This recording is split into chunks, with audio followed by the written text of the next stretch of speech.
On this episode of In the Weeds, we soar with the hawks and dive with the sea monkeys.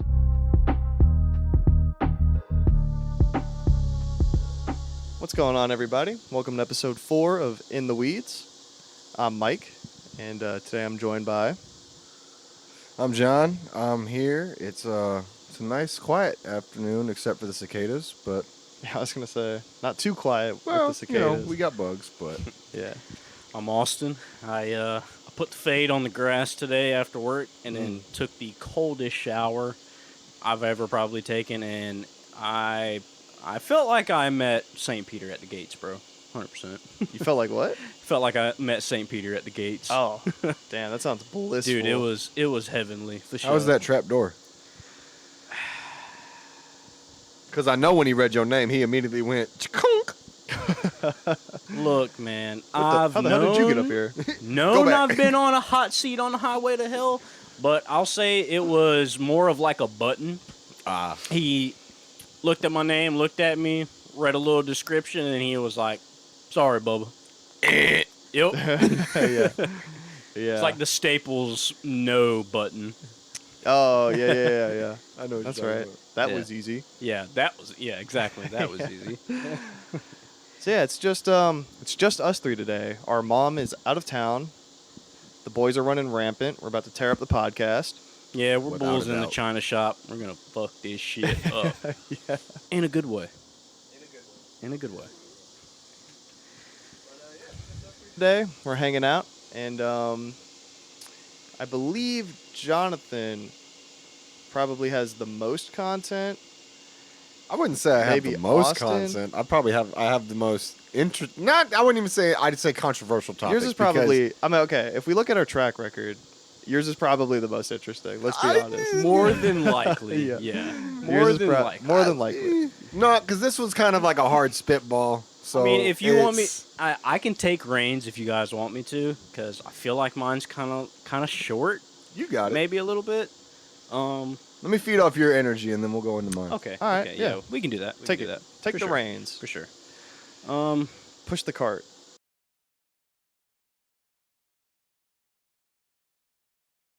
Proud to be a fucking American. Hoorah. Hoorah. Bald. Yeah, nice. Right? Quality bald eagle noise. That's Right. gonna sound wonderful. You know what's later. funny? You know what's funny? What's It's funny? not a bald eagle noise. No. No. Is it So, a? Hollywood's voice of choice. Okay. This is what I titled as my portion to the episode. Hollywood's voice of choice. Hollywood's voice of choice. Okay. So, we're all Southern boys. We all love a good fucking Western. Oh yeah. Oh, without a And doubt. most Americans, I might be going off on a limb here, but I don't really want to call you an American if you haven't watched a Western or at least enjoy one. There's- There's a lot. Okay, I'm gonna take this back a little bit. Right, there is a reason that Hispanics call Americans one of two things. Cowboy or gringo. The derogatory one being gringo, but that's because of some military things that happened back in the day. The second being Battle of the vaqueros, which in translation means cowboys. But I thought vaqueros were the Mexicans. They are. They That- adopted they took the same concept basically Yeah. and made. Vaqueros are Mexican cowboys. But I thought vaqueros came first. But no. no.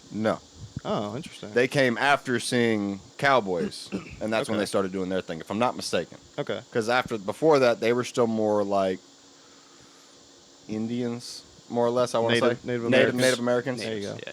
We're politically correct around here. Okay. Yeah, right. I'm just but they were, but when they saw cowboys. Later on, it kind of like as a term of respect, more or less, because Hispanic people wanted to do the same thing in Mexico, where we're gonna do the right thing. They respected the cowboy. Right. Okay. So they coined their term after them. But yes, vaquero is a translation of cowboy. Got you. Right. Okay.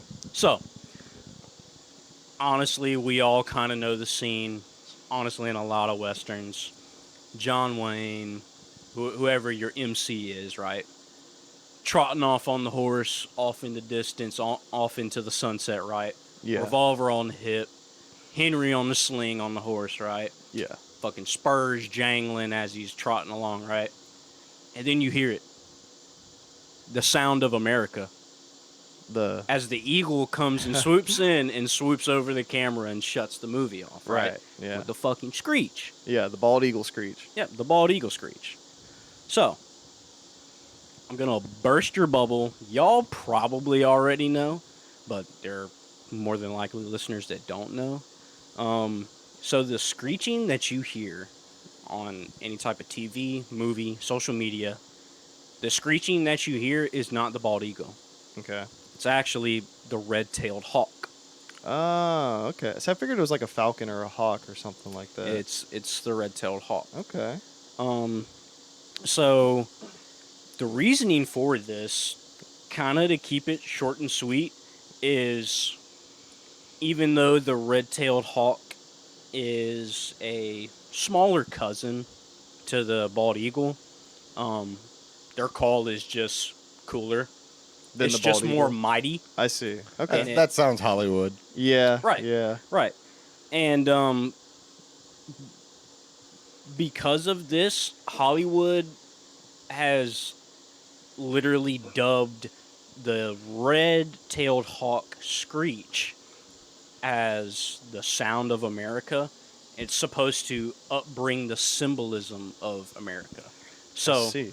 in movies, TV, media, games, this, that, and the third, America is the tough, big, bad, and badass, right? Yep. So why the fuck not shouldn't our national bird sound the same way? Right. Because a bald eagle is one of the biggest birds of our nation. Take out condors Yeah. and whatnot. Yeah. Bald eagles are pretty big, right? So literally throughout, so I'll take it back for a second. So Hollywood was official in '89. Wait. What, like, 89? as a true, Like as- 1989? yes, like What? as true production. I think Hollywood was a place, but I think it was solidified as Hollywood somewhere around that Yeah. time. Yes. Like Hollywood was a place, but true Because- like filmmaking, movie production, Hollywood wasn't Hollywood until 1989. Like I I'm think they were pretty certain. making movies and stuff in that area because of like everything it had, but I don't think it actually became Hollywood like he said until 1989, Yeah. whatever it was. That doesn't sound right. So it's Because I'm pretty sure the Hollywood sign's been around I was since about like to say the 50s. I'm taking lead, so one of y'all can GTS Yeah, I got and go over me real quick. But so besides owls, Yeah. literally any raptor or bird of prey Yep. that you see on screen is dubbed over with the red-tailed hawk screech. Oh, every single raptor? Every single raptor. Wow. Unless it's an owl. Right. An owl, you know, Because we know what owls sound like. yeah, we know what owls sound like. They don't sound like fucking shit. They sound like a hooting owl, and they're silent flyers. Yep. You know, Yep. they'll pull up on you and sneak you real quick. You wouldn't even know. Yep. But any type of raptor or bird of prey that's in media is dubbed over with Okay. the red-tailed hawk. Interesting. And beside the reasoning of the red-tailed hawk is just more mightier as far as a voice, and it Yeah. symbolizes America better on the bald eagle. Yeah. The bald eagle's actual call is kind of more like a cackling laugh. Oh, okay. A good way to kind of familiarize yourself with it is kind of imagine like how a coyote talks with a pack Yeah. Yeah. and put it on a bird. Really? That's what it sounds like. Literally. Oh, Not man. to the same extent, Right, but, like, it, that's- yeah, it's chirps, it's cackles, it kind of sounds like a bird laughing. Huh. So Go to, ahead, John to John. go to go back on the establishment of Hollywood, Hollywood, right. yeah. for a quick second, it was actually laid out as a subdivision in 1887, Wow. Yeah. and then it became a municipality in 1903, and was incorporated into Los Angeles in 1910. Mhm. And to add a fun tidbit, because I found it real quick, because you also asked it about the Hollywood sign. Yeah. Oh yeah. The Hollywood sign was originally erected in 1923. Oh, wow. However, did not read Hollywood. It read Hollywood Land That's right. I forgot about because that. it was an advertising real estate development in the area. And in 1949, because the sign got damaged, apparently some of the letters had fallen. Yep. And They recoined it Hollywood and took off the additional 4 letters. Yeah. Yeah. See, I knew. Yeah. So you were right. I think you had the one number off, and you was off by the whole 100. Yeah, more than But it's likely. aight. More than likely. Yeah. Um, So the bald eagle sounds like a kind of like a coyote. Yeah, It's a cackling, laughing yeah, bird. so the bald eagle kind of sounds like a cackling coyote in bird form, and movie producers were like, that like, they're gonna laugh at us if they hear that shit. Yeah, that sounds. It doesn't sound menacing at all. No, And it kind of reminds me of for that. how movies and filmmakers portray America, and then you Yeah. see this huge, beautiful, majestic ass bird, and it's laughing at you. Yeah. They're like, nah. I mean, It's kind of like there's that's kind of what we do, though. It is what we do, but If you think about it, it's think about it not- by that standard, the bald eagle is technically a heckler. And I'll be damned if America's not a bunch of hecklers. We be poking the fuck out of people. Yeah, but it's not what we try to represent. We try to represent the tough, big, and bad, because that's what we are. Yeah, The we fucking represent world that by poking at the- everybody. The world police. Anyways, So, red-tailed hawks, as themselves, have fame just because of this, right? the screech. Just because Okay. of the screech. It's been used in filmmaking for a while now, right? Right. There's one red-tailed hawk in particular that is a true celebrity, and you probably have heard of him. So, this celebrity, because I mean he really is, his name is Pale Male. Pale male. Pale Male. never. So, Never. Okay. right. So Pale Male is a red-tailed hawk, and he had a lighter color morph. Okay. So colorway. Colorway. Yeah, he's a lighter colorway. Yeah. Instead of red, homie was pink. He was a shiny. No, He was a so shiny. because there are so many different branches of red-tailed hawks, they have this unique colorway. They can go from blacks to browns to golds, reds and oranges. And in Pale Male's instance, he was spotted black and his head was completely white. Oh. He Oh. had a So very they light thought he color was tone. an eagle. So when they first saw him, they thought he was an eagle, Okay. right? So it's speculated and estimated that Pale Male was introduced, well, not introduced. Pale Male was first sighted in Manhattan of 1991. Damn. Okay. Okay. That's recent. Right. So, oddly enough, Pale Male's first nest, when he was first being a young adult hawk Mhm. in New York, Mhm. because within the first 2 years of them being adults, they don't grow their red feathers, Okay. their red and brown feathers. All right. It only comes after 2 years, and at that point, he was more white and black than red. Yeah. So some people thought he was an eagle. Okay. Right. So get this. Yeah.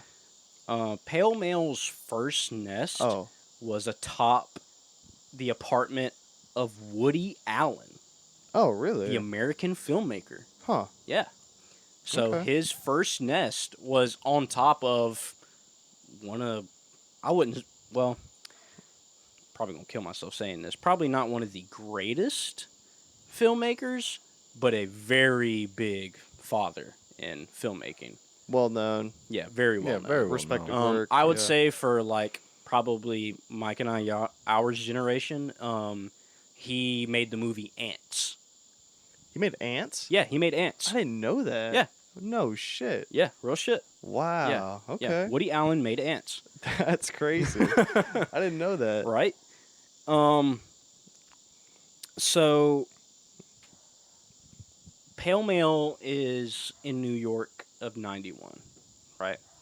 And his first mate was named Blue, Okay. and she was there between 93 and right around the times of 9/11 is when she disappeared. Damn. But it's estimated that just Blue Male, Pale Male, and Blue alone Yeah. put out 12 chicks That's a lot in of that babies. time frame. That's a lot of babies. It's about an average hawks produce about 2 chicks every 1 to 2 years.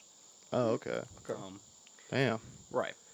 So Pale Male goes through a bunch of mates because one of his mates called and named by Manhattan Residence, because he's also named by Manhattan Residence. They called her True Love. Okay. True Love got injured, her wing got broken or something, and they took her to, a repair area, a veterinarian, and Right. she stayed there for about a year. Well, homie was out here slinging. He went and picked up like Damn. four more of these Wow. girls, Dirty in dog. the time that she's out, getting repaired, right? Yeah. She gets let out into the wild again, and immediately both of them meet up Oh, wild. He keeping tabs on her the whole time. the whole time. Fucking player, bro. So it's Dropping airmail. because Pale Male was a juvenile when he was sighted in New York. Yeah. It's estimated that he was hatched and tagged and banded in 1990. And somewhere along the lines after 9/11, his true love, first love, she disappeared after 9/11. More than likely died. Right. Fuck. It's tragic. I mean, I'm sure there was a lot that was going. You got those ash clouds and everything that were going everywhere. Dude, that should, yeah, it's That- crazy. It was absolutely crazy. Anyway, To think any animal survived in that Yeah. area is insane. So I read up more on Pale Male himself. Okay. I actually went into the details of Pale Male. Besides, getting his mates and they even have flight patterns for the man. Shit. Whole ass flight patterns. You could be at this specific street at this specific time. And He was you the could, voice of America. and Of you course, could- they yeah, knew where he and was y- going. And you would more than likely see Pale Male flying around. Oh, that's cool. Right. So, Pale Male was found on May 15th, 2023, injured in Central No. Park. No. Wait, whoa. No, 2020. Just hold Okay. yourself for 3 seconds. I'm about to tell you. I'm about to tell you. Hold waiting. yourself 3 seconds. I'm waiting. This guy finds him injured in Central Park. Take him to a veterinarian. They get X-rays, get blood work and whatnot. Yeah. He died. Pale Male dies the next day. Okay. Yeah. It's estimated that Pale Male was 33 years old. What the fuck? But that was the actual pale male that they found? Yes, What? the Pale Male. It was speculated at first around 2015, 2016. Yeah. The original Pale Male actually passed away, Okay. and one of his offspring Oh. got the same colorway as him. Yeah. And that's what people were seeing in more recent years until is one of his 23. first offspring, Okay. right? Okay. But no, it's the true Pale Male Oh, no shit. because his band is on his fucking anklet, Damn, dude. right? Yeah, because they don't take those off once they're on them. Yeah. And the crazy thing is that you can still see his and Blue's nest and his more recent mates and his next of kin. Mhm. They still nest at this nest in Central Park above 927th 5th Avenue. Damn. And you can just go there and, And you can go there and you can just fucking observe them. that's cool. It's cool as shit, Wow. right? So, how long do red-tailed hawks usually live for? Because I know birds kind of live for a while. Birds do live for a while.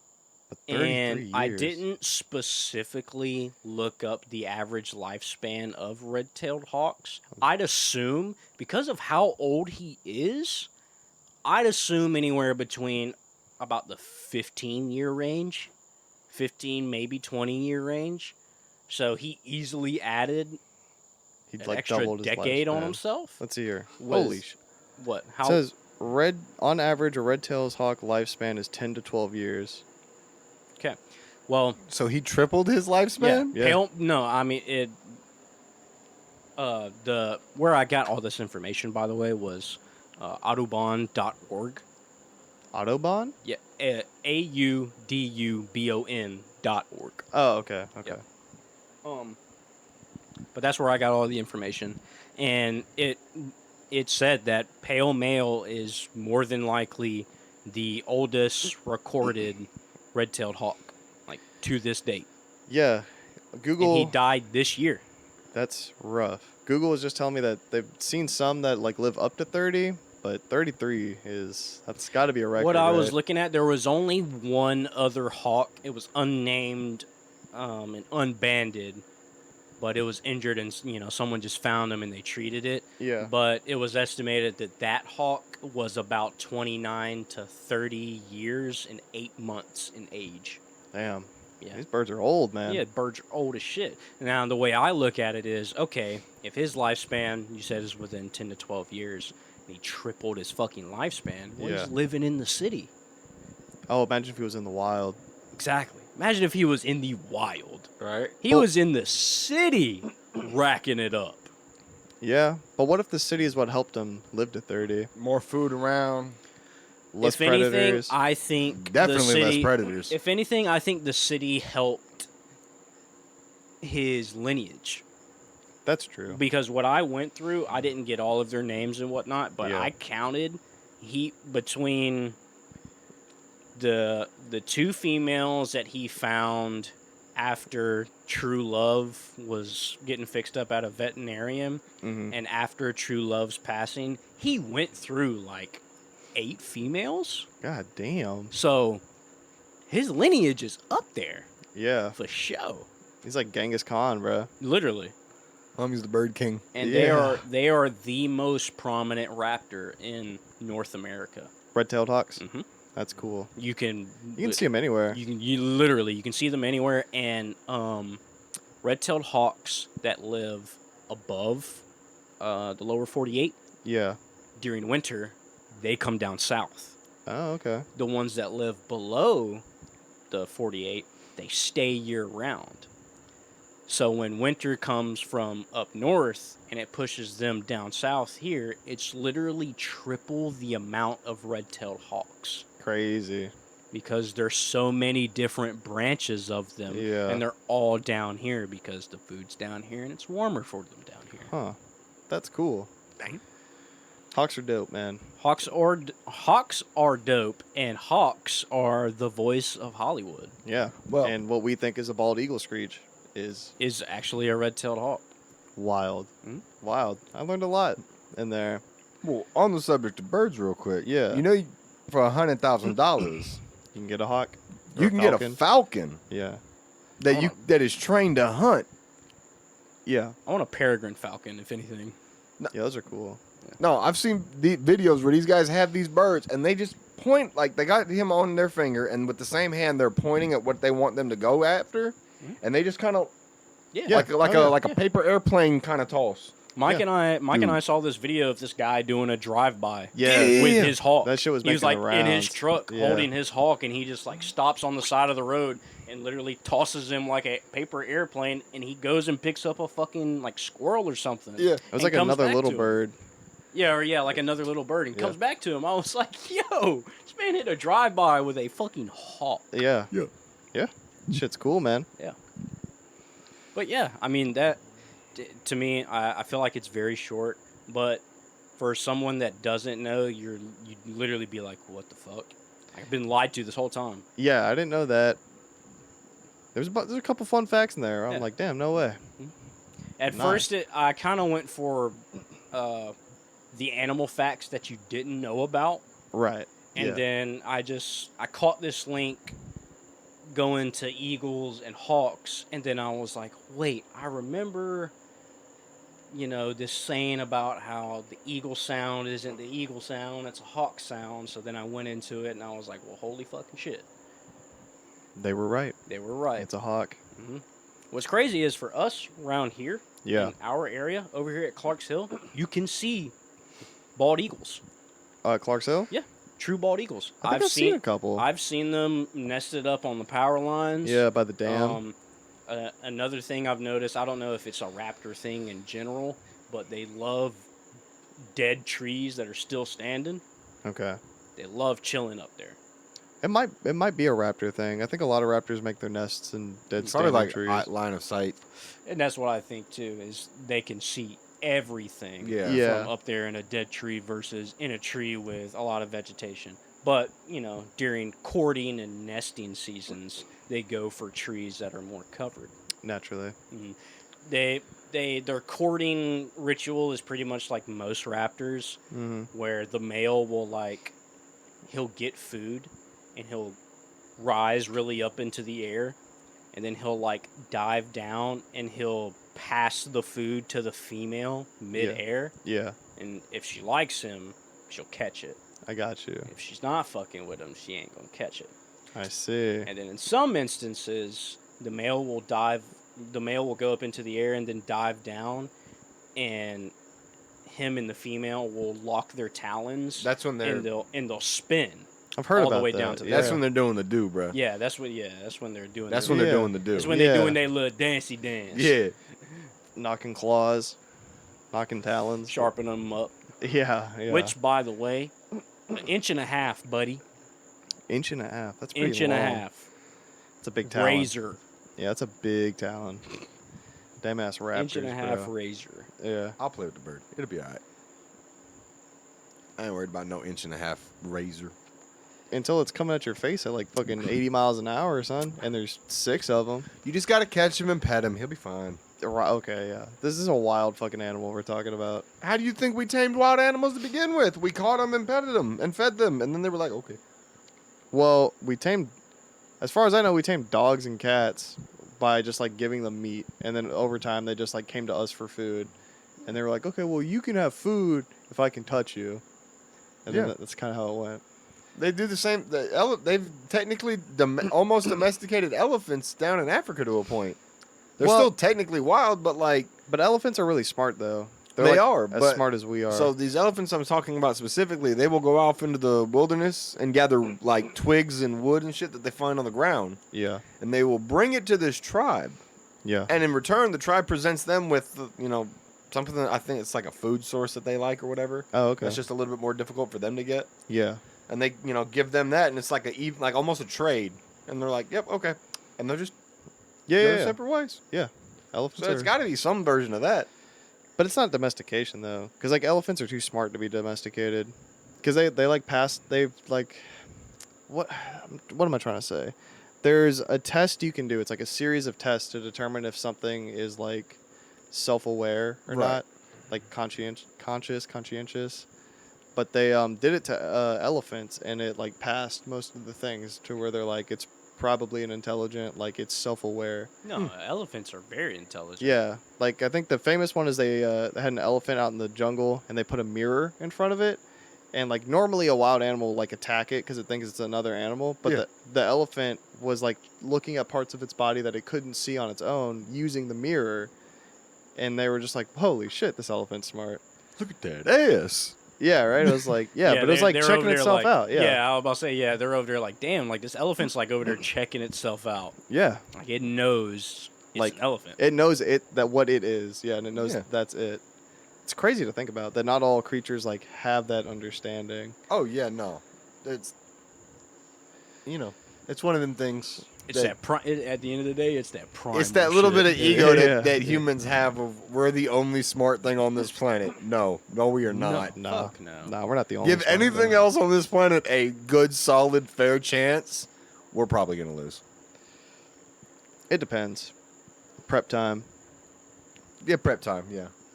But I don't know, man. I don't think you can. I mean, can you prepare getting gang raped by dolphins?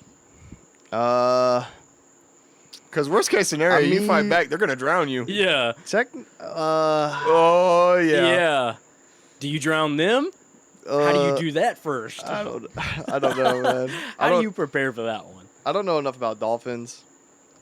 Dolphins are another one of those extremely intelligent Yeah, species. I know that. Yeah, Like they willingly have sex and get high just because. because it's fun. Yeah, and they like to rape. It's a real thing. They jump like pretty much all of their prey, all of their enemies. Yep. And dolphins are wild, man. Well, speaking of dolphins and, creatures in the water, Yeah. have you guys ever heard of water monkeys? Or aquatic apes? Or The amphibious ape. aquatic terrestrial apes? Are we talking about like sea monkeys? Like when you're a kid Not and sea you put 'em in monkeys, the no, thing? not the go to the store, buy a packet of whatever, and put it in the water, and So not what- those sea monkeys. not those sea monkeys. Okay. I'm talking about the photo negative of us in the water. Okay. So Are you implying that some apes and a mermaid went at it? That's how we are? I'm saying that, Ariel, could be potentially our long lost cousin. Giving explanation for our webbing and why we prune up in the water for better traction? So there's a few theories behind that. And that goes into this theory of the aquatic ape theory. okay. Okay. Now, to start, this was initially proposed by marine biologist Alistair Handy in 1960. Okay. And the basis of it was at a point somewhere probably back during the Cretaceous period, primitive man, probably not even man, not even Homo sapien, right. but prior to us, there was a division in the species. And the reason for this was food Okay. as a base resource. Food. Yeah. Makes sense. Shit's changing.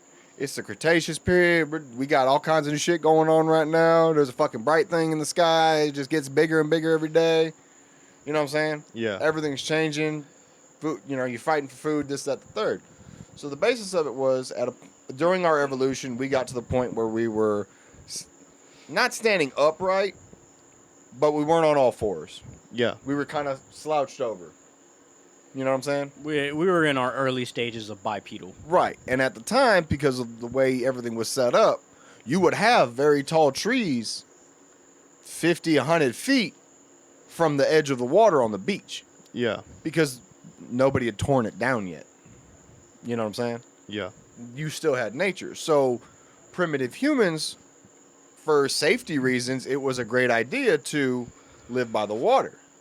Because if a big predator came out of the fucking forest, you could jump in the water No, they couldn't get you. and he couldn't get you because he didn't know how to swim. Yeah. Or he'd sink. Yeah. Same instance, something big in the water comes to mess with you. Jump you on can land. jump on land and get Okay. away from it. That makes sense. So it was kind of that neutral safe zone. Yeah. So they kind of, this is probably where we're gonna do most of our things. Now you had the hunters gatherers, they were going, sea urchins, coconuts, small animal, whatever they ate. I don't know about all that stuff back then. I don't know exactly what they were eating. But if I had to go on a basis, they were eating crustaceans, shellfish, shit that was easy to grab. Yeah. Just That like, they could bash on a rock and fucking pull some shit out and throw it in their mouth. Yeah. Is my logic. Yeah. So, come to everything's changing, right? The ground's starting to shake, this, that, the third. You've got two choices. Food's moving more inland. On the land side. Yep. Meanwhile, all the food in the water is going deeper in the water because of all the animals doing the same thing that pre-humans were doing, Yeah. living that beachhead, interacting with both. Mm-hmm. So So food now naturally, smaller animals, I got to get somewhere else so I can survive. yeah. So deeper water, deeper inland. Alistair Handy's theory was this is what led to the decision between in that era of pre-human was part of them went inland Yep. and would later become us throughout millions and millions of years of evolution. his point was, and if it was me, I'd say homie was probably just playing devil's advocate on why not. Okay. Because it's not. Yeah, we started on land. Look at whales and look at the whales, right? They Whales have a tailbone. Yeah. Well, Like not only mammals. that, whales and dolphins and those mammals specifically started as a terrestrial animal back in the day. This animal had decided, I'm going into the water for food, and would later evolve into the whale species and dolphins and all that we know. However, during its time, one of those species actually decided, you know what? This go ain't back. quite it. I kind of want to go back. Guess what that species is? Us. The hippopotamus. Wait, oh, yeah, really? that's right. Yeah. No way. Yes. That's crazy. The hippopotamus is technically a descendant of the same species of animal that gave rise to whales in the ocean. Wild. I can see the similarities now that I think about Right? it. Yeah. So, if you take that into account, how far off could Alistair Handy actually be? Doesn't sound like he's that far off. Because if an animal could do it, Why can't why couldn't humans do it? If Because- humans are better than animals, humans are mammals? Yeah. Well, we right. are mammals. Yeah, but I But- see what you're saying. right? So his theory was that, yes, a portion of us went inland and would later become to evolve humans. What about the other portion that decided, I'm staying here by the water. This is what I know. It's like taking a fisherman away from the water. He doesn't know what to do. He can't sling a stick with a string on it and catch something on the ground. It's not going to work. Yeah. The tactic's not there. You need a spear or a bow or a gun. Depends where you're at. So the theory was they maintained their relation by the water. They still maintained on the beach, but over time, they would slowly adjust to living further and further deeper into the water. Now, his reasoning for this is look at the human species right now. If we follow science and believe everything that science says, we're descendants of apes. But we're still missing no. something. We're not descendants of apes. What are we descendants of? We evolved alongside apes is the idea. Okay. But we are ape. We are ape-like. Ape-like, yeah. Okay. But we're not apes. So look at all the other apes on the planet. Yeah. Every single one. Yeah. Gorillas, chimpanzees, orangutans, every single one of them. What do they have that we don't? Fur? Yeah. What's the one thing when you're in the water that will drag you down like a mother trucker Hair. real quick? Fur and hair. Fur and hair. Yeah. So that was his first point on showing that through evolution, our species went through the change of we need less hair because it's weighing us down and it's not Helping our dynamics it's in not water. it's not helping us be the effective hunter we need to be in that area. Right. The next thing, we'll go back to apes again. How many apes have webbed fingers? Yeah, none of them, but we do. I don't know. I didn't know that. I've never. If I remember correctly, Never even I don't considered. believe there is another ape species that has webbed fingers We're the only or ones? toes. We're the only ones, Huh. which would be another adaptation for swimming in the water. Yeah. It's true. Point 3. Okay. The contact points on your feet and hands Yeah. when submerged in the water sponge up. prune. So they prune up. For traction. So you have traction in the water. So you have grip. Yeah. Other mammals don't have that characteristic. Huh. Yeah, if we're in water for a while, eventually we prune up, and then I can pick a rock up easier underwater while my hands are pruned versus being fresh in the water. Yeah. That makes sense. So here, and then this is the final point that I believe he would have had he had it, right? Yeah. A newborn baby, and they've done these studies. You put a newborn baby in a tub of water, Oh, a newborn yeah, I know baby about can this. automatically swim. instinctively, without any thought process, Yeah. you helping it whatsoever. It knows how to swim Yeah. instinctively. There's also like the whole thing with like water births where a woman giving birth in water is like Helps the it's baby. way healthier for the Mhm. baby and the woman. It's like a more natural, like easier, clean process. Now, tell me of an ape that you know of that gives birth in the water. I don't know of any apes that give birth in the water. Do you know of any apes that give? I don't. Okay. What does that say? At some point, water was very prevalent to our specific branch of ape. Yeah. Yeah. So, I if can this started back in the Cretaceous, Yeah. and we have species of whale to this day that look like they could still have leg bones, but through evolution, they've joined into one, Right. why couldn't a monkey do it? I don't know. I mean, a monkey could do it. So The this is hairless monkey. so Us. based on that logic, throughout mankind's history of actually exploring the ocean, Yep. we've had tales of mermaids from everywhere. Mermaids, sirens. Every culture around the world that has been by the water has some form of tale of a mermaid, a humanoid sea creature, Yeah. whether it be sirens, Mm-hmm. mermaids, other forms of it. There is a creature that resembles a human that lives in the water. Yeah. Okay. Granted, these are also probably the same people that say dragons are real. Mind you, as of right now, current science is actually starting to kind of back that up with my next statement that I'm coming with. The main reason they're saying mermaids don't exist is that there's no fossil evidence. It's a pretty good reason. It is a very good reason. Yeah. How much of the ocean have we explored? I forget the percentage, but I know it's not a lot. I'd say it's barely like 10, 15%. I don't even think we've hit 10% of actually explored ocean. Well, the thing with the dragon thing is, if you're that big, then you got to be light, similar to bird bones. Right. I'll Bird bones. I'll back to that. I'll come back to that later. Bird bones, they don't fossilize. They the don't same fossilize the same way. They Yeah. break down faster. Right. Way. Yeah. Now, if you're a creature that lives in the ocean, Yeah. and that I can't explore, what is the actual chance that me exploring an area I've never been, I'm gonna find that one bone that tells me, oh, this thing exists? Very low. Very low. If the area that I have to search, I can barely search, and I don't have a great area, how confident can I be in the fact of me saying, yeah, this doesn't exist?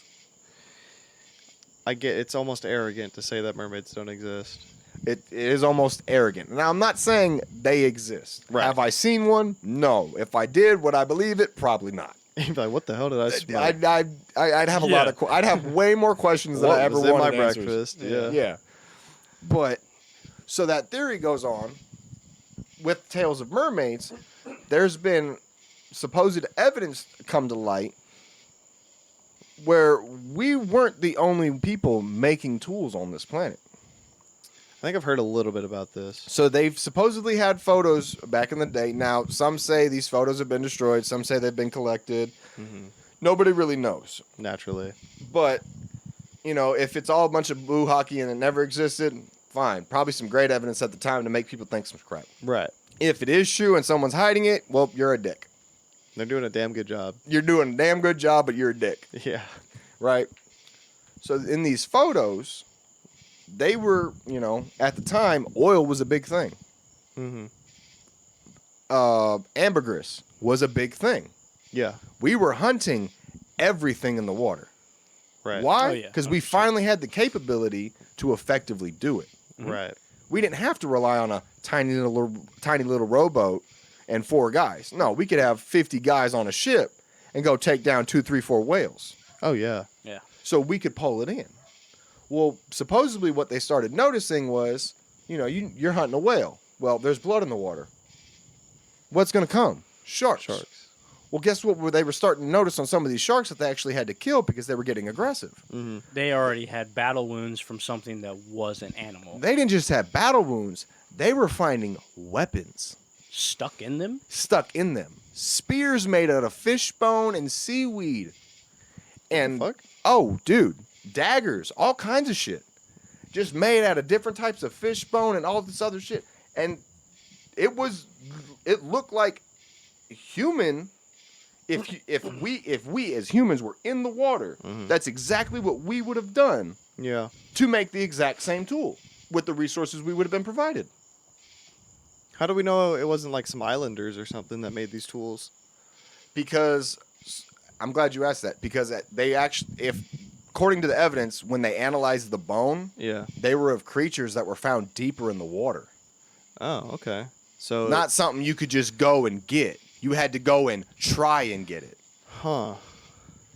Interesting. And I mean, there are those island villages where the peoples can dive at deeper than normal Oh, free right. diver depths Yeah. for like 10 minutes at a time. So there can be bigger animals in that area. But Yeah. I mean, we're talking about a potentiality of someone making a fucking spear from a whale rib cage and the arrowheads from a fucking great white tooth. So that's the thing, right? They never found any kind of projectile-esque weapon. Everything they found was something that would have been close quarters, which would make sense in the water. You got too much drag. Yeah. An arrow's not gonna fly. No. Not unless you're doing some ridiculous things, and even then, like, dude, like it's not worth it. I wouldn't even know of something.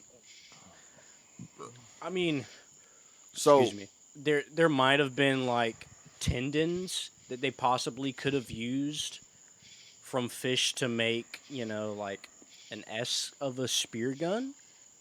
But even then, like, if it's hard enough to get these big animals to make these weapons. So there's a few theories on all of that, right? Because throughout history, some of the ancient cultures also had tale of waterman Okay. coming up from the sea, not on land, Yeah. and bestowing a gift Hmm. to a hungry tribe so they could eat. Okay. This gift more often was not a spear. Oh, interesting. But how would the waterman make the spear? Right. Yeah. Hmm. Why did he come out of the water? Why didn't he come out of the tree line? Yeah. And yeah, where the spear come from? So this, that, there's all yeah. this. Now I can't remember the exact spot that this actually occurs because it still occurs to this day. Yeah. But there is a spot in the world where I think it's annually. There's a passing of fish through Okay. this one like area of river, Okay. and it's right next to the water. Yeah. And this is where we were talking about elephants and everything. Yep. I want you to explain this one to me because this one don't make sense. All right, I'll try my best. Oh yeah, no, you're the skeptic. You're labeled. Okay. So these people are trying to fish this river to get as much fish as they can, right? Right. But they only have so much time to do it. Yeah. Mind you, it's a coursing river, so they can't enter the river. They can't put a boat in it. It'll get pushed out. Yeah. So the best they can do is net it and catch what they can. Yeah. That's not how it works, though. What you mean? Annually, these dolphins show up to this area, and as the fish go to move out, they barricade them back in, herding them back in the water, back towards the nets, and start driving them towards the fishermen, helping the fishermen catch the fish. Yeah. In lieu of the fishermen giving part of their catch Back to back to the dolphin. Right. And as soon as this transaction is completed, the dolphins leave. Okay. Yeah, and that's seen today in modern times. Right. There are fisher boats where like they'll have like a school of fish that they're going after, and a pod of dolphin will push the fish to the boat, and after the boat gets a good catch, they throw fish back, and the dolphins Get it. destroy that shit up, and then Yeah. dip. Now, that's a dolphin. Yeah. That's definitely a creature that's been in the water. That's an for sure. intelligent creature. Yeah. How would us as man have taught that to a dolphin that instinctively lives more often than not a half a mile off the coast? Without prior contact, no way. Without prior contact. Okay, but we can't. I mean, there would have had to have been some prior contact. Because, okay, so dolphins are very smart on their own. They have memories. They know how to communicate with each other, and they can kind of communicate with people in a way. Dolphins do go up to beaches and shit like that, and it's not uncommon for them to do so. So Okay. what? So I But feel like what I'm saying is, yeah. I just told you that at that time, we were hunting and fishing everything in the water. Yeah. Why would we have not stopped the dolphins? Dolphins was just more. So in lieu of that information, my thought process would be their instinct would be to go away from us. We're a predator to them. Why didn't they? But They we're instead helped us. but were we hunting dolphins that much though? Because you got to think about like a dolphin compared to a whale is much faster and provides much less fat and oil. It all depends, but I'm saying if we were I feel like what he's You're on a trying to beach. say is you're on a beach and a What- 5-foot fish Yeah. swims up to you, Yeah. what are you going to do? Be scared. Your instinct is more back then was, oh, I'm scared. I gotta hit it. I gotta beat it. I gotta do. Well, it's fight or I flight. feel like what You he's either trying fight to or flight, say and back then, is Humanity's why- response was fight. why would it even in modern times? Yeah. Why would dolphins help push pods of fish to us? Right. Why would they help you get fish when they can literally wait at the edge of that water and let the And- fish swim right and by let- them yeah, and they and can let just it come chomp up to whatever them. they want? Right. Why help you? because they're guaranteed more fish if they help Are us. they? Well, yeah, because You have the fish before you give it back to them. What Yeah. if you decide you're not giving them anything and they get nothing back? then they don't help you. But obviously we But they're what u- led- But they're the thing is that they are used to helping a humanoid. They're used to figure. helping humans because this started. They're not called.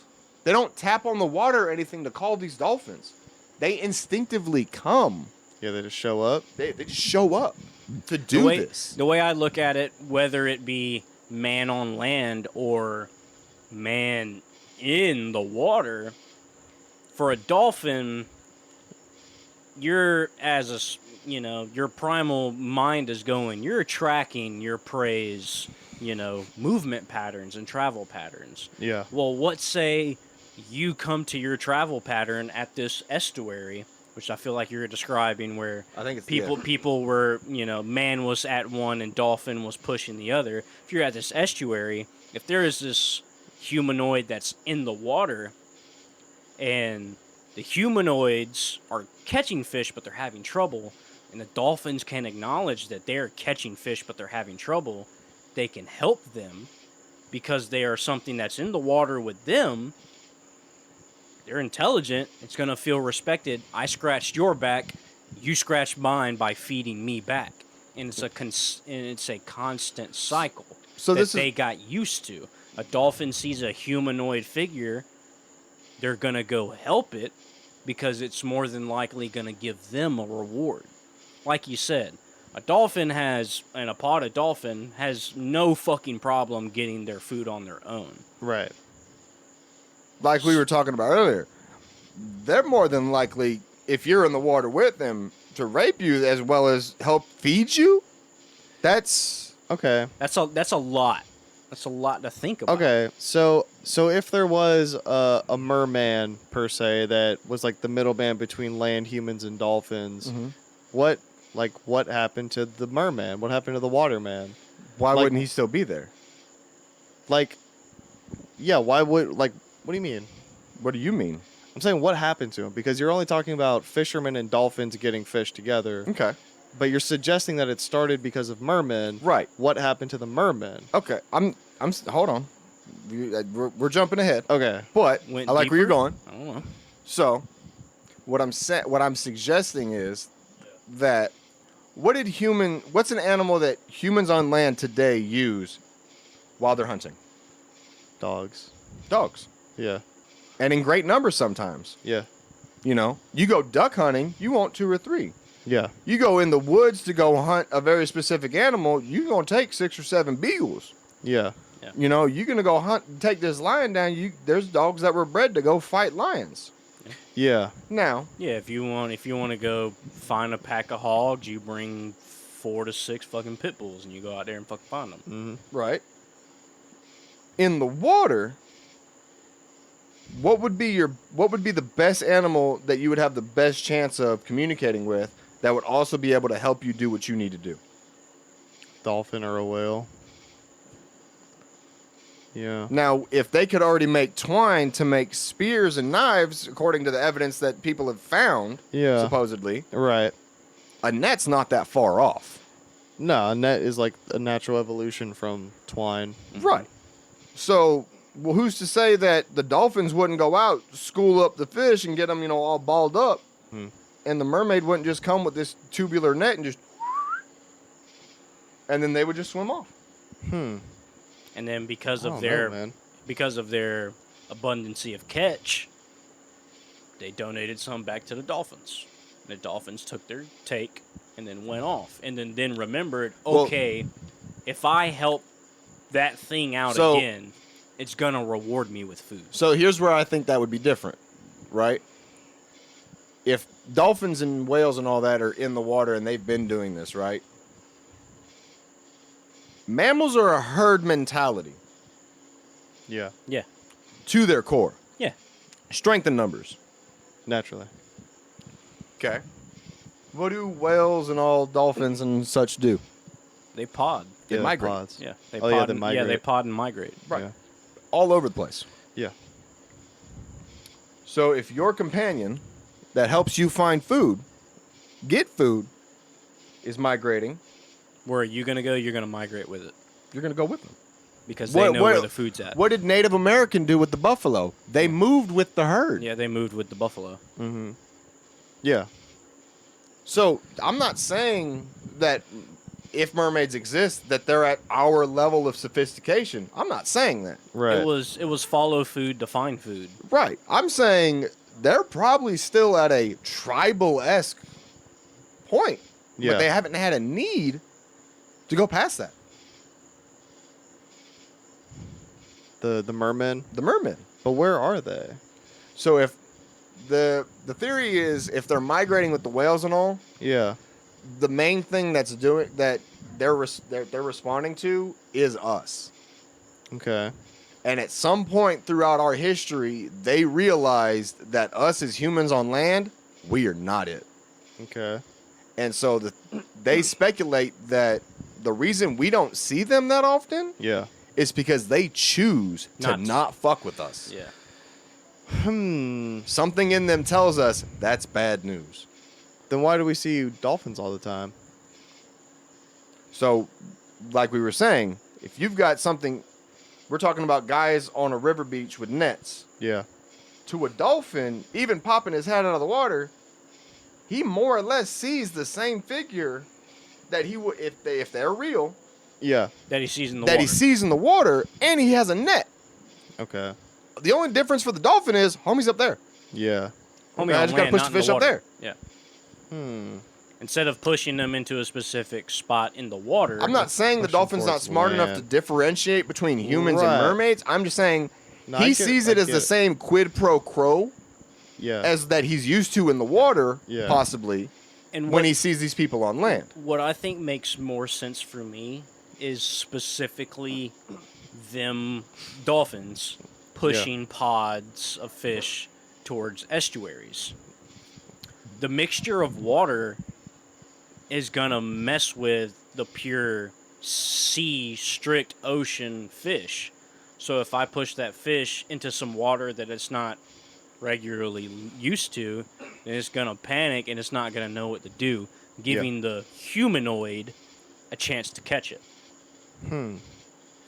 The other side of it is, I don't remember if we talked about this on the podcast, but we were talking about a tribe where this tribe has over time developed the ability to sustain themselves in water and dive underwater for periods of minutes at a time. Yeah. In the Philippines. If we're doing that today, slowly but surely, because that's a sign of genetic evolution. Yep. Who's to say we weren't able to dive Who's to s- hundreds of meters No. thousands of years That's ago? not what I'm saying. Who's to say we just haven't already done that to the extent? If the genes are there now to do it, wouldn't they have been there to do it back then? Maybe. The base genes? I mean. Yeah. I mean, I mean, yeah. and that goes back to the, water birthing babies and such. I mean, that village, they throw babies in the water at 3 years old, and at 3 years old they're diving, 20 feet, in the fucking water. What the fuck? That tribe is literally making a cosmetic effect of puncturing their eardrums at a young age so they can deal with deeper water. Right. So if these are physical things that we can do today, who's to say a part of us didn't do it a million fucking years ago? That is very fair. It's very fair. That if your only environment is water, then Why wouldn't you adapt to it? right, you would adapt to it. And they're not saying that it happened within, 1,000 years and we went from monkey to mermaid. No. Yeah.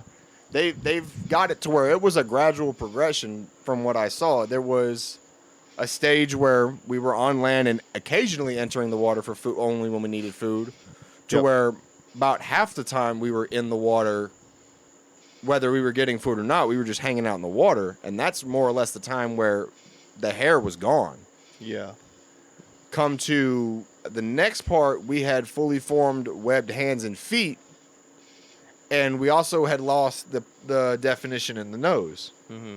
I was about to say the nose more than likely became somewhat similar to gill patches. Right. So they're saying that the gill patches either were next to where our nose would have been, or like our or were cheekbone. somewhere along the bottom part of the chin. If not, or we developed to having a blowhole like dolphins somewhere along the back of our head. Oh, okay.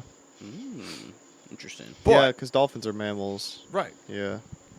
Whales are mammals. They all have blowholes. Yeah. So that's the other possibility of that evolution. If we didn't get gills, then we more than likely got a blowhole. Mm. But throughout that point, we were evolving. We just didn't. They didn't know it. For them, it was everyday life. Right. This is, they didn't live long enough to see the change. Now, as time went on, by thousands of years, if you would have looked at it, oh yeah, like as a pictograph, oh, you'd have probably seen it change. Yeah. They didn't know. Right, because it was happening slowly. And if they didn't know, they couldn't write it down. And even if they did write it down near the water, all that shit's either underwater or been scooped up by something else now. That is interesting. And back to bones. Why they, Oh, why we haven't found any fossils? Right. Right. So first off, we don't know that much about how everything in the ocean. We're finding new stuff down there every day. Yep. Every day. Every time someone goes down in the water today, more often than not, they find something new. Yeah. Because we just don't know. So, okay. Deepest part of the ocean, the Challenger's Deep in the Mariana Trench. Yeah. We've gone there twice. In, let's say, the last 300 years that we've been on the ocean. Okay. The oceans encompass 60 to 70% of the surface of the planet. Yep.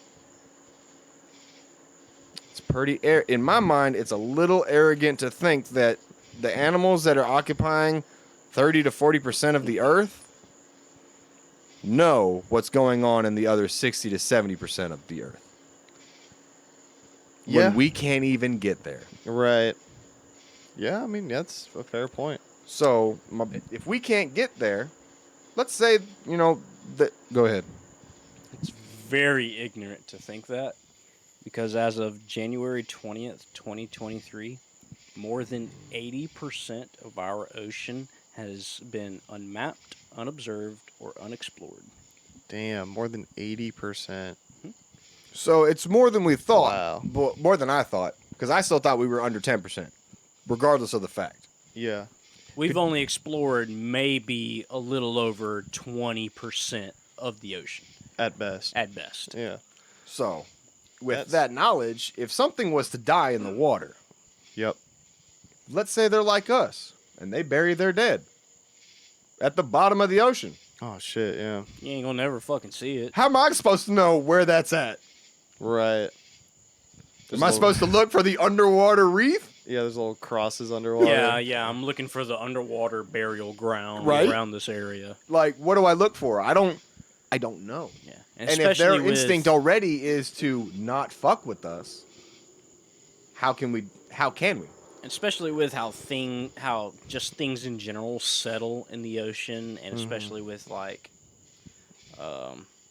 what's the process called where a whale dies and then they float all the way down to the a bottom whale and then fall. it makes The a- whale fall. Yeah, the whale fall. the whale fall, and it makes it a completely new ecosystem Right. just out of that.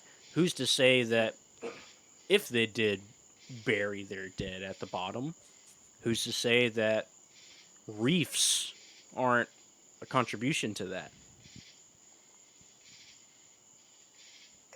So there was one big kicker when it came to this theory, Of course, there always is. and it came to predators.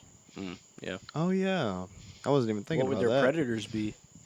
Well, if they were around at the time of the Cretaceous, one of the biggest fucking predators they would have had to deal with, Mesosaur or some shit. the megalodon. Oh, yeah.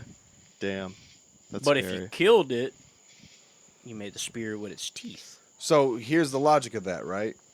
You're talking about an average of a 6, possibly 7 foot long humanoid, few of them maybe, Yeah. going up against a potentially 60-foot long powerhouse, Absolute unit of a shark. absolute freaking unit, and its whole job was to eat.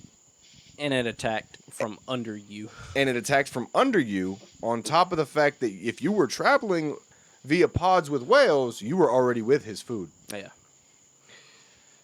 So what's the logic? How would they have what would you do if you picked up, if you were conscious enough to realize, shit, there's a predator out there. The pod's about to get attacked. What would you do? What would you do? I don't know, dude. If you're out in the water like that, I really don't know what you can do other than defend yourself. Yeah, I mean, other than swim away, I mean, like, what would you do? Yeah. Like, how do you signal? Homie, every history in the world has stories of these people. And they're the ones willing to die so everybody else can continue. Oh, I see. They're saying, theoretically, if that's what they were presented with, one of the pod, and more often than not, one of the mermaids, would go out They'd go out and away from the pod and they'd as sacrifice. far as they could and gain the attention of this predator. More often than not, a shark of some sort. Right. So my logic is they had a sharp rock or something and just kind of, gave themselves a cut, let them bleed real quick. Oh, and just like made a trail. Because any amount of blood will throw a shark into a frenzy. Yeah. So it doesn't matter how big it is. That little bit of blood is enough to get this 40-ton freaking powerhouse monstrosity away from the pod long enough that they can get away. Yeah. Hey, man, if you had kids and it was your life and they could live on, You cutting your arm and you're swimming away, hoping that the megalodon chases after you, or whatever the big predator. it's the was. sacrifice play. Yeah. Someone's got to die so everybody else can go. It sucks. It really does. Yeah. But we did it as primitive man. Yeah. Sacrifices appear. If All we over knew the that there place. was a predator going to attack a village, more often than not, someone in the village would go and fight that creature, knowing they were going to probably die, Right. so the village could get away. Right. Yeah, it's true. Huh. So for me, you want me to bet on 1,000,000 years of evolution and the fact that I don't have 80% of the knowledge that I need? Yeah, I'm going to go ahead and say it's a little arrogant to say we know everything that's in the water. Yeah. That's very fair. Yeah. Yeah, could 100% agree with you on that. Yeah. Yep. I agree. Now I don't know if I necessarily believe in these aquatic apes, I'm not saying I do. but I think it's super interesting. It's one of those things where it's got enough like points where you're like, I really It could can't be plausible. answer. Yeah, It could be not. It's very plausible. Yeah. Yeah. Yeah. Yeah. Now, I will say this. To this day, Yep. this is one of the most laughable topics and theories in It's- anthropology. Yeah. They ridicule the hell out of this. Interesting. However, Yeah. they also haven't been able to prove evidence that says it hasn't happened. Funny how that works. Yeah. So, I'll take it to this point, right? Yep. When we were, there's still parts of this landmass, the 30-40% that we live on, Yep. we don't know shit about. Yep. We got aerial maps We ain't been on the ground in that bitch. We can't get there. It's too thick. It's too jungle. It's too much vegetation. Yeah. And I'm not saying these exist either. But don't tell me Bigfoot ain't out there. If you can't tell me for a fact that you've explored every inch of every surface, I can't believe that he's not out there. Right, without a shadow of a doubt. Because same thing with dense forest. There's If you possibility. die, Yeah. predators and fauna and everything, your body's gone within days. Oh yeah, dude. You're picked clean. And you're talking about you want me to get the lucky gold mine of finding the one bone that says, hey, this dude exists. Right, it's super hard to find. Damn near impossible. Yeah, I got a better chance of probably hitting the lottery. Yeah, well, yeah. And by that margin, you would have a better chance of getting struck by lightning. Yeah. I'd rather not. I don't want that. Well, no, I would rather not get struck by lightning either, but it's You got a more better like chance at winning the lottery than getting struck by lightning. So No, I'm you gonna have take a- my No, chances. you have a You better have a chance better- of getting hit by lightning than you do winning the lottery. yeah. You're like significantly more likely to get struck by lightning than you are to win the lottery. It's like 1 in a million or something for lightning, and it's some like dumb shit. literally 1 in 300 something odd million for the lottery. Yeah. Let's find out. Yeah, well, yeah, what are the let's chances? find out just for numbers. Yeah, that's always fun, getting the raw stats. But yeah, water monkeys. Yeah, sea monkeys. Not sea monkeys. Yeah, so I'm going to call them sea monkeys. I mean, if we were being politically correct and they were actually real, if they are real, they might find offense to that. They might. But they live at the sea. But it's a smaller creature. They might find that derogatory. Yeah, maybe. I don't know what we would call them. We'd have to Maybe a ask 'em. mermaid's going to be listening to this podcast in 100 years, Mike. You don't know. Yeah, you're right. We'd have to go find them and ask them what their pronouns are. Fish. Yeah. Yeah. Getting struck by lightning is 1 in 15,000. Oh, wow, wow. holy of- shit. yeah, 1 in 15,000 of a chance. Oh, crap. Okay. Winning the lottery, Yep. specifically just Powerball, no matter the size, is 1 in 292 million. Fuck, of a dude. chance. And that's just a single lottery. Yeah, and that's just one lottery, and not even lottery in general. Just Yeah. Powerball Holy fuck. 1 in 292 million to win the Powerball. versus 1 in 15,000. Homie, you're more to than get likely to fucking get hit by struck. lightning like a Fuck. handful of times than you Oh, are to win yeah, that bro. fucking lottery. Yeah. Yeah, dude, you could have the lightning tattoo up all the way your leg. Homie, you before can get struck win by the lightning fucking jackpot. every day for a week and still not be caught up to the lottery ticket. Not even close. Yeah, nowhere near. Damn, Nowhere near. bruh. Well, now I'm kind of not. Damn. Now I'm kind of scared that I'm gonna get struck by lightning in my life. 1 in 15,000. That's like kind of low. I mean, and it's way more common Whoa, to whoa, happen than whoa. you think. Yo, what's up? you are more likely to get hit by lightning than you are to become a centenarian. Oh, damn. Oh, yeah, you're fuck. right. You're right. Yeah. Damn. I just thought about that because you pulled up, it was like 73 out of like 100,000. Yeah, going to 70. be. Yeah, it's like 72 or 73 people out of 100,000 become Centenarians. centenarians.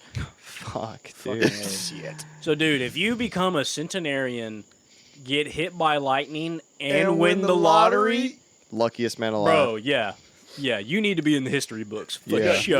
Nah, you just get a book. Yeah, Yeah. Yeah. You just get a book.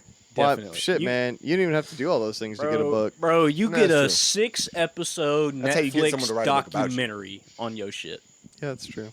Yeah. Yeah. 6-episode miniseries. Yeah. Many books written about you. Mm-hmm. You talked about in like some college course somewhere. Right. You know, some bullshit You're 101. on that one page of the textbook, and it's got that one good picture of Yeah. you pointing to like nothing Yeah. in like a 3-piece suit. Yep. Yeah. Yep. Yeah. It'd be cool to be one of those guys. It's just like in one page of a textbook. Oh, man, that'd be something. It means you did something, man. You know. Yeah. You made an impact somewhere. Yeah. And speaking of doing something, I read earlier. So as of the time that we're recording this news is about 26 hours old. Okay. So I don't have all the specific details. I just started looking into it earlier because it's that new. So this will Right. probably be something that I'll bring up in another episode. Okay. But there is a physicist at at a university in New York, Okay. and then one of his colleagues. Like they're known for doing research together. But these two guys were working on superconductors. Now, do you guys know what superconductors are? Yeah. Yeah. Okay, so for y'all know what superconductors are. For Yeah, anyone For the listening listeners yeah. who yeah, don't go know what a ahead. superconductor is, it's a type of material that when brought to a supercritical temperature, it has absolute zero electrical resistance and absolute zero friction. So like for example, if you have a superconductive wire loop, you can put a single electrical charge through it, and that charge will last indefinitely with no added power, no nothing. Huh. It'll just keep fucking going. Okay. And the easiest way to make superconductors is usually with ceramic compounds, like a lot of like cobalt and nickel and yttrium and stuff like that. And you pour liquid nitrogen over it, and that makes it a superconductor. Because we found that in order to make a lot of superconductors at atmospheric pressure, they have to be supercooled below 30 Kelvin. Damn. And So the easiest way to do it is liquid nitrogen. liquid nitrogen. You said Yeah. 30 Kelvin? Yeah, so Kelvin is 30 Celsius Kelvin. Kelvin is the no, not no, Celsius. No, not Celsius. 30 Kelvin. Yeah, I'm sorry. Kelvin Yeah. is the temperature scale. It's the absolute temperature scale. So Yeah. 0 Kelvin is absolute zero. Like off in the middle of fucking nowhere space is 0 Yeah, Kelvin. it's what our fucking sun is measured in. Yeah, Kelvin. no. Yeah. We measure space temperatures In Kelvin. Kelvin. Yeah. Yeah. I think 30 Kelvin's like negative 300 something degrees Fahrenheit, negative 360 degrees Fahrenheit. It's fucking cold. Fucking. Austin's damn. going to fact check me on that. I am. Yeah. But most of the time they're known as high temperature superconductors, and for them to exist at atmospheric pressure, we pour liquid nitrogen over them, and that makes them cold enough to reach their supercritical state, which allows zero resistance. Okay. Austin has a shocked look on his face. Bro, 30 Kelvin Yeah. is negative 405 degrees Fahrenheit. That's chilly, That is bruh. cold as fuck. That's Mine- 30? Mine, 30 yeah, Kelvins. Yeah, 30 Kelvin. My nips would be hard. What is 0 Kelvin? What is absolute zero cold? I don't know what 0 Kelvin is. We about to find out. Yeah. I need to know. So I think 33 Kelvin's about negative 361 Fahrenheit. That was the highest recorded temperature that a superconductor ever superconducted. Was at, what? Was at 33 Kelvin. Okay. It was like a specific ceramic compound with liquid nitrogen. So it went down to 30 Kelvin. No, so 33, it went up to 33 Kelvin. 33 Kelvin is the hottest we've ever gotten a superconductor to work. He said it was negative. Yeah. No, yeah. 33 Kelvin is negative hundreds of degrees Fahrenheit, but it's still the hottest we've ever gotten a superconductor to work. Does that make sense? So we've made them colder. No. In order for it to work, they have to be extremely Super cold. cold. But Okay. what we're trying to do is make it so they don't have to be extremely cold. What the whole goal of superconductors, like the whole end goal, is for them to operate at ambient temperature and at ambient pressure, which means like room temp, sea level pressure, 1 bar. Gotcha. Right? That's what we're trying to get. The best we've ever come to that is at 1 bar, but 33 Kelvin. That's the best we've come. Damn. Right. So 0 Kelvins is negative 460 degrees. Negative 400. So that's absolute zero is negative 460 Yeah. degrees And Fahrenheit. what's 30 Kelvin again? 30 Kelvin was 405 degrees. Negative 405 degrees. So you jumped like It translates weird because Yeah. we're dealing in absolutes, and Yeah. Fahrenheit and Celsius are So, somewhat relative. I'll give you Yeah. the formula. Formula is 0 Kelvin minus 273.15 multiplied by 9/5 plus 32. Yeah. Because 32 is 0 for us Fahrenheit. Yes. Yeah, it's a fucking crazy ass You formula. got to throw a 9/5 in there, bro. What a whack equation. Yeah. So superconductors, we don't really know how they work, and classical physics, as it's known, has no explanation for superconductors, but they work, right? It's a real thing. Right. So they are quantum mechanical things. Like quantum physics and quantum mechanics are the only things that can explain superconductors. But we don't really know everything about quantum mechanics and physics, therefore we don't really know everything about superconductors yet. I see. So these two guys were doing research on superconductors, and they claimed that they had a material that went supercritical at 15 degrees Celsius, which is like, I don't know, how many degrees Fahrenheit is 15? It's cold. That's Celsius? Yeah, 15 degrees Celsius. How many degrees Fahrenheit is that for all our U.S. boys? I was looking at just a random fact. 45? I want to say about 40 something degrees Fahrenheit. It's 59 degrees Fahrenheit. 59 degrees Fahrenheit. But Just I was looking at a random fact real quick when I pulled up that Kelvin. Yeah. It was telling me the possible temperature of the universe when it exploded is 10 Kelvin to the 32nd power. Holy shit. That's hot That's as fuck. hot as fuck. That's the hottest thing ever. Like literally unimaginably hot. Yeah. Like there's no conceivable way we can even hit true absolute zero. How the fuck do you get 10 Kelvin to the 32nd power? You got to blow up the entire universe in one go. I'm saying, bro. Somebody's VTech down the street is hauling ass. I know, yeah. Some old buddy on the crotch rocket thinks he's cool. Yeah. Yeah, let me just go blow up the universe real quick. Right? Yeah. So,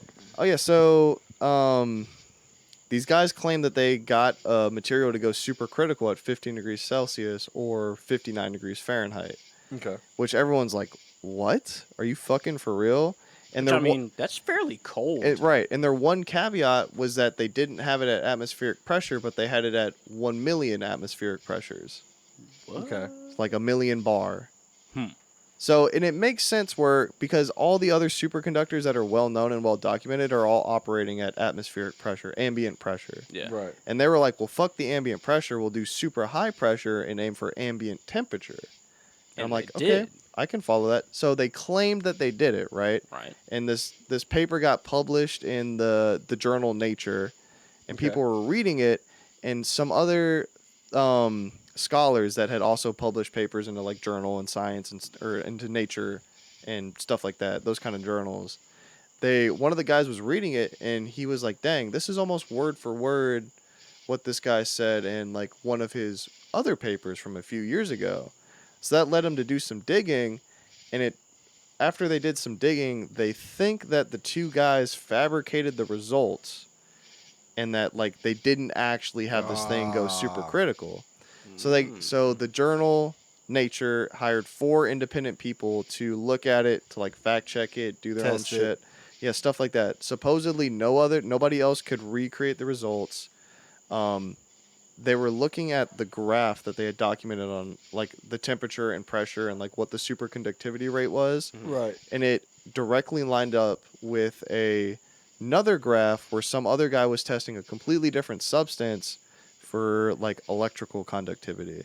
Huh. But if you put the two graphs over top of each other, They match exactly the same. And he even goes so far as to say that there's a certain divot in the graph near the beginning where the original guy, he was like, I fucked up when I was recording the stuff. This little divot's a mistake. Why does this graph for this Have the completely different exact thing, same why divot? does it have the same divot? Huh. So they're like, what the hell is going on here?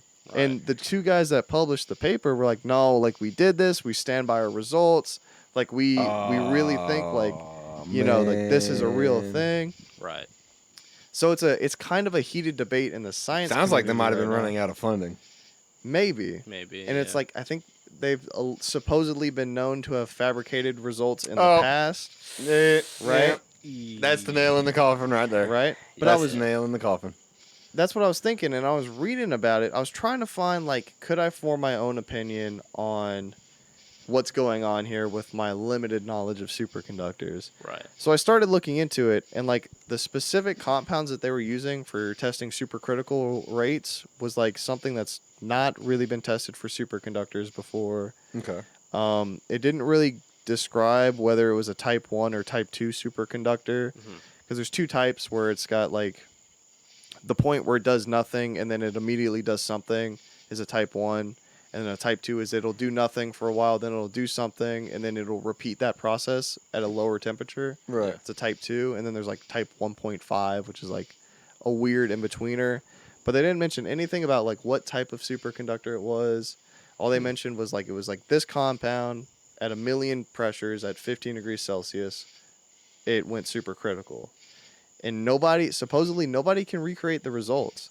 And I was sitting there all day today, just like fucking reading about superconductors, trying to figure out if I could like, if it made sense to me, Right.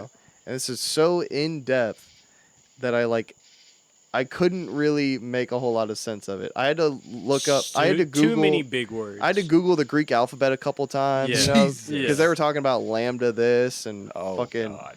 theta that, Right.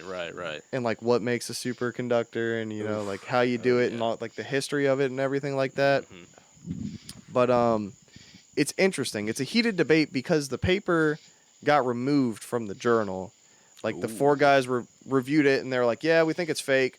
And then they literally said like they got enough information to think that it was fake, and they looked no further into it, removed the thing from the journal. Damn. And then the two guys that published the paper were like, "What the fuck? Like, we stand by our results. We got these results."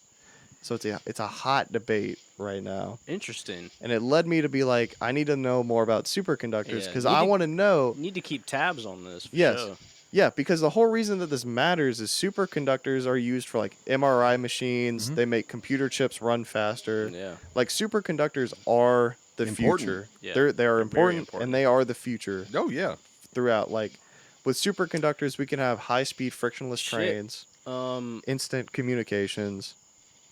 Matter of fact, I was just reading an article a couple of days ago at Vogel. They pushed back the new. They pushed back the new full launch of the reactor Really? because their superconductor was acting funny. Oof, that's not good. Exactly. Yeah. That is very not good. It's necessary, man. Yeah. Yeah. For us, shit. Yeah. Shit. That's number 3 nuclear reactor in our city. 3 or 4 or something like that. Yeah, I think it's number 3 or number 4. Either or, regardless of the fact the superconductor failed if it was on full launch We would have been and fucked. that bitch went through meltdown. Oh my god. Very risky. Very Yeah, risky. very risky. So they pushed it off and they're like, all right, we're going to figure out what's going on before we go full launch with this Yeah. thing.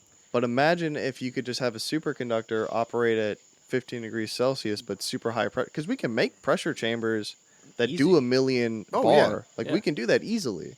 So it's like if you can have a superconductive material, the world would be so much nicer. Hmm. Things would be easier. This is definitely something you're going to have to keep tabs I'm gonna keep looking into it. on because that's very interesting. To I'm think gonna about. try and find out as much as I can on this Well, and come so- back at a later date. I'll do you this. We'll do a team on computer components, right? Okay. Because I've got another tidbit Okay. that would pertain to computers that would also be a great improvement for computers, Yeah. and that's them using crystals. I think specifically diamonds Yeah. as processors in computers. What, like I think I might have heard of something like that in quantum computers. I think it was quantum computers. I don't know a whole lot about quantum computers. It's a lot. I don't either. I really don't. But the fact that they want to use it's something about the diamond. It's like the storage, I guess. Okay. So I think like you can get a flash drive. Yeah. With like a terabyte, 2 terabytes, right? Yeah. They're saying that the same size diamond, diamond, would be able to hold whatever's like above a terabyte. I think. Oh, a petabyte. Yeah, it holds a few petabytes. Holy shit. Like if their logic is correct in what it can do. Oh, if they're able to But work it correctly. But if I'm not mistaken, it comes down to the molecular makeup of that the specific diamond. of the specific diamond. I So it see. has to be a very specific one. I see. Which is why I would assume that it would pertain to quantum computers because it's very. Yeah.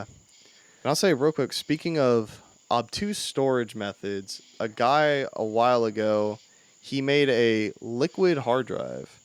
So like it was a liquid that stored data and information. He had like a 15-gallon fish tank and it was basically filled up with like a saline type of solution, Okay. like a salty liquid water solution. So. And he had Yeah, he had okay. like a series of passages built into the tank so that the water was always kind of flowing in like a somewhat turbulent crisscross kind of manner. And remember all the specific details of it, but somehow this liquid was able to store data like a hard drive, and it had like a maybe a gig or two on it, but it was like water storage. That is Isn't that shit bizarre? Like, how does that even work, dude? How do you store data in a liquid? in a liquid. How does yeah. that work? And the fact that the liquid was moving around and stuff, and you can still recall the same bit of data, like all your data wasn't corrupted, or how the fuck does that work? I agree. Like, well, How does that work? That doesn't make no goddamn sense to me. You are correct, John. Synthetic diamonds are used in quantum computers. Okay, synthetic So- diamonds. yeah. So that's how so they. That's how, molecular. That's how they get okay, it. that's how Okay. they get it. It's this big, huge article that I don't really want to read all the way through, but it gave me the highlighted point of only synthetic diamonds are used and are in quantum computers. So a lab diamond. Nitrogen atoms artificially are introduced into the crystal lattice that replace the carbon atoms on their lattice sites. When these foreign nitrogen atoms combine with an adjacent empty lattice site, the NV centers are formed. I don't know what they're classifying as NV centers are, but it's basically what it is that they're using synthetic diamonds, and the diamonds chemical makeup is replacing the carbon makeup that's already in there. Right, like they're injecting nitrogen into a diamond, and it's replacing the carbon at certain points. Yes, So and it's and that's making. I believe what it's going into is the processor. It's making the processor work quicker. Interesting. I've also heard, now this could be a very poor, simple, like layman's explanation of quantum computers, but I've heard that a normal computer knows binary, like it's ones and zeros, Yeah, and it knows it's the code. combination of ones and zeros that make up what your computer does I and think what that you was see. analog computer, but yes. No, that's how computers okay. work still today. Yeah, it's not analog. Like that's how it started as analog. Now Right. it's just digital, Okay. ones and zeros. Oh, okay. But it was explained to me that quantum computers are 0 and 1 like a normal computer, but they can also do every imaginary integer in between 0 and 1. So like Oh. 0.001, Oh. 0.002, and so forth all the way up to 1. Quantum computers use ones and zeros like regular computers. However, they have what are called qubits. That's it. Qubits. That is a third state called superposition yes. that allows them to represent the 1 and or 0 in the 1 and 0 code. Damn. Okay. I think that makes more sense than it being all the numbers. I think I can kind of wrap my head around. So- that Pretty more. much is a quantum computer So- has ones and zeros, but It can take has- the 1 and then tell you why that 1 is a 1, Yes, and take the next it 0 has, and tell you why it that has 0 the is folder a 0. That's of the fucked up. folder on the 1. On the where there's 1001. Yeah.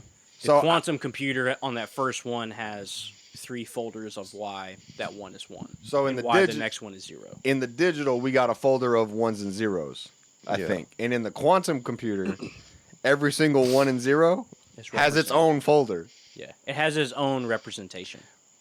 Right. Well, I understood it as like it uses ones and zeros and qubits. So I'm thinking of it as like it has a string of ones and zeros, but because we use quantum computers for problem solving, Oh, yeah. so we give it a string of ones and zeros, and then it'll take out certain ones and zeros and replace it with a qubit, which could be 1 or 0, Oh. and that's how it finds the solutions to the problems. We gave them the 2 bars for the helix, and the quantum computer takes out the middle bars and plugs in the bars it needs to be the helix. Yeah.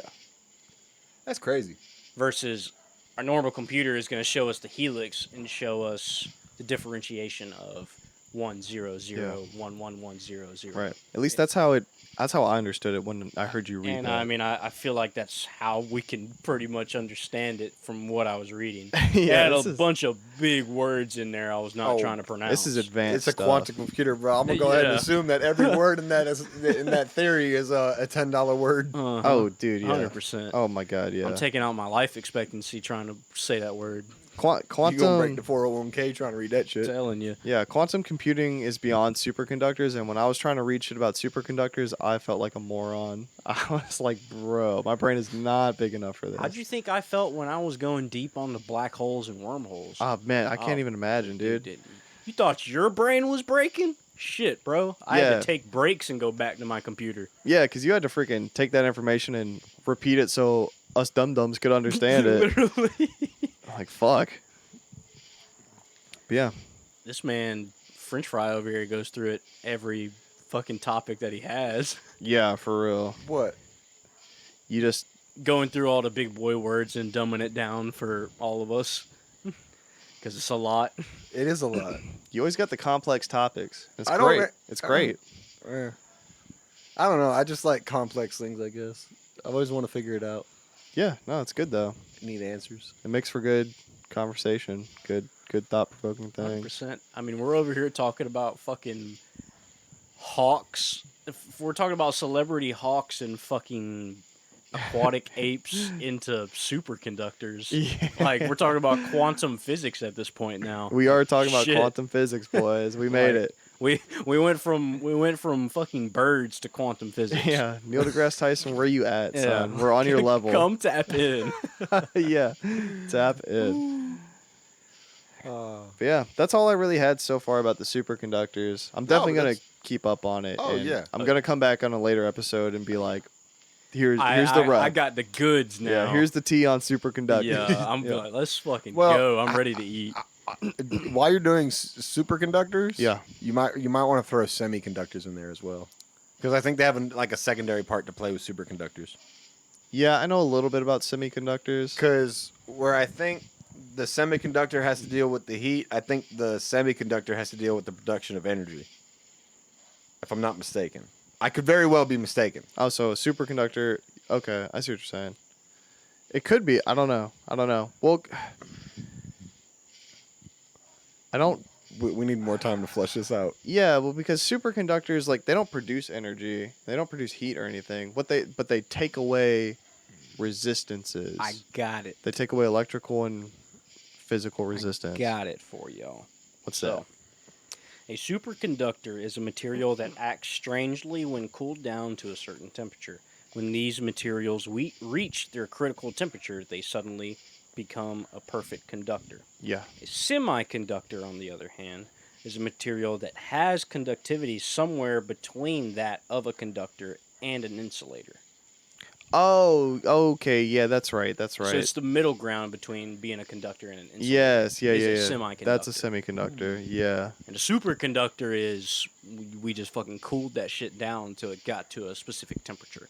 Yeah, it was like these specific things below a certain temperature act way weird, like almost like science fiction kind of stuff. And these other things can conduct and And also ground At the same the time. conductivity that you're producing.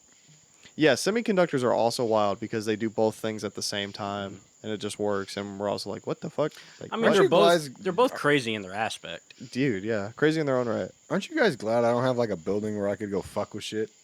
Like a shop or something. Honestly, I'd be scared if you did.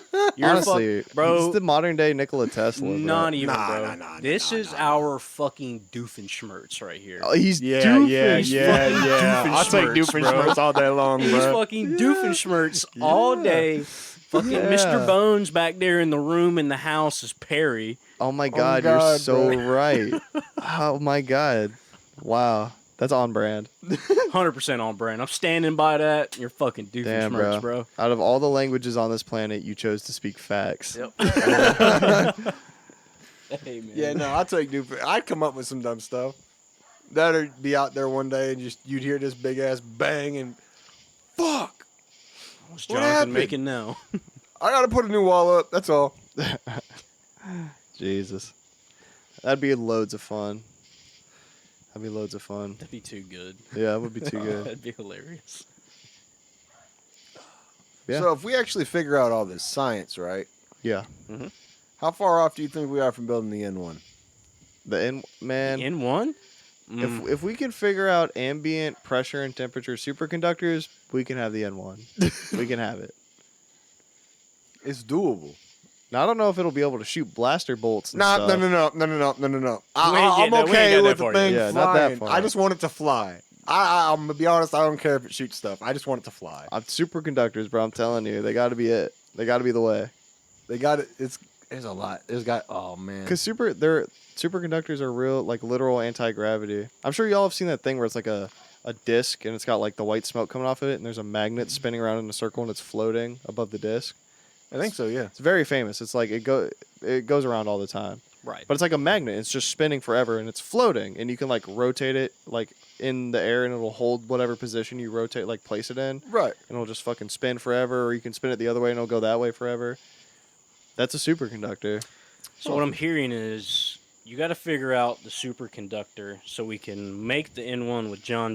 Yeah. And by that point, I'll have the formula figured out for us to black hole surf. Oh yeah, So we yeah, can yeah. time travel. And then all we got to Yeah. do is get Neil deGrasse Tyson to get us the blueprints to a railgun, and then get Elon Musk to give us the rocket to get there.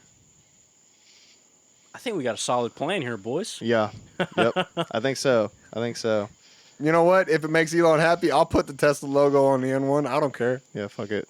Yeah, fuck yeah. Why not? Shit. It's If a it cool gets me looking to logo. a black hole, fuck it. Shit, Yeah, for fuck all it. we know, the batteries that we use is going to be in the fucking superconductor. Oh, I'm not using batteries. I'm building an M1. It runs on diesel. Diesel. Yeah. Diesel. That's a diesel, baby. You know, there's only one proper way I'm to burning say coal in the middle of diesel. space, bro. What's the proper way to say diesel? You have to envision yourself with a cowboy hat on and a fucking piece of wheat in your mouth. Diesel. Diesel. That's the only way to say it. Yeah. All right. Fair enough. Hey man, what's your truck run on? Diesel.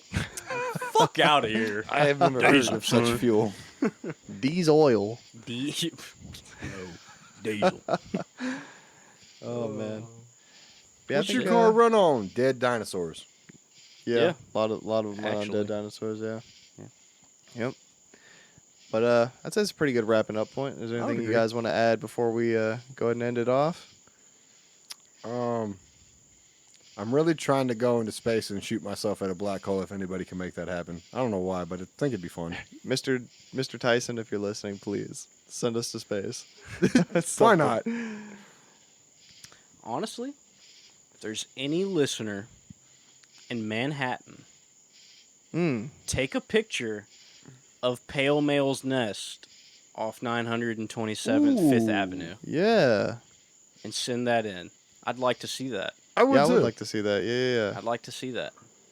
Yeah. Send that in. I would say that's my 2 cents on the end of this episode. If there's a listener or listeners out in Manhattan, take your ass to Central Park for us, please, and document a photo of Pale Male's Nest. Or maybe one of his offspring if you can. Yeah, or If- maybe one of the offspring. If the offspring have the same colorway as Pale Male, that'd be really cool to see.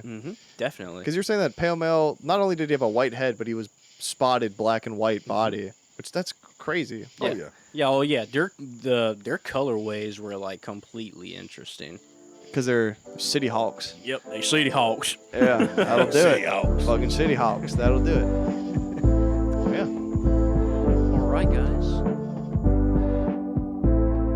Hey guys, thanks for listening to this episode of In the Weeds. If you enjoy our content, please give us a follow and share us with your friends. If there's something you want us to talk about, leave a comment.